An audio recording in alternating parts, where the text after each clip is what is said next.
Developing now, a Sioux City family is worried about sending their kindergarten student back to school after they say he was threatened by a fellow student. That threat raising questions about what rights parents have in this type of situation. KTV's Matt Hoffman spoke with the mother of the child. He joins us live in studio tonight. So Matt, what was the nature of the threat that has the family so worried? Yeah, so Jessica, get this. The mother told us the other student threatened to, quote, get his gun and shoot her student. She also told us she understands both students are 6 years old, and while the threat may or may not be credible, she has concerns about the district's procedures in handling these types of cases. Taylor Lapora says she walked into Irving Elementary School Tuesday morning to drop off her son. On the way out, she says she saw the student who threatened to shoot her son the day before. Lapora says no teacher or administrator stopped to check the student's backpack or check if the threat might be real.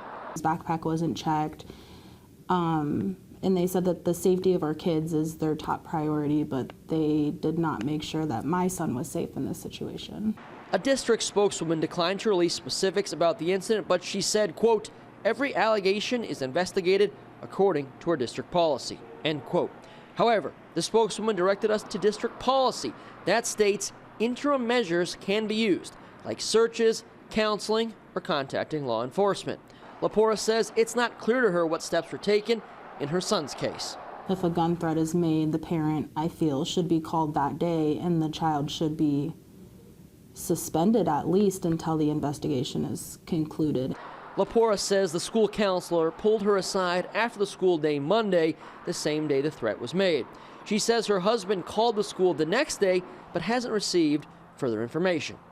So what should you expect if your student experiences this type of incident at one of the Sioux City Community School District schools? Well, according to the district's policy, the district is supposed to notify you within 24 hours of the incident. The district spokeswoman also pointed us to a district policy on reporting and investigating complaints of bullying and harassment. Under that policy, the school's administrator must provide a written response to the involved parties within 10 working days. A student punished under the policy has the right to appeal, ultimately all the way up to the superintendent. And while they happened on back-to-back days, the incident at Irving Elementary is not related to the incident involving a high school student arrested for bringing a gun to school at East High.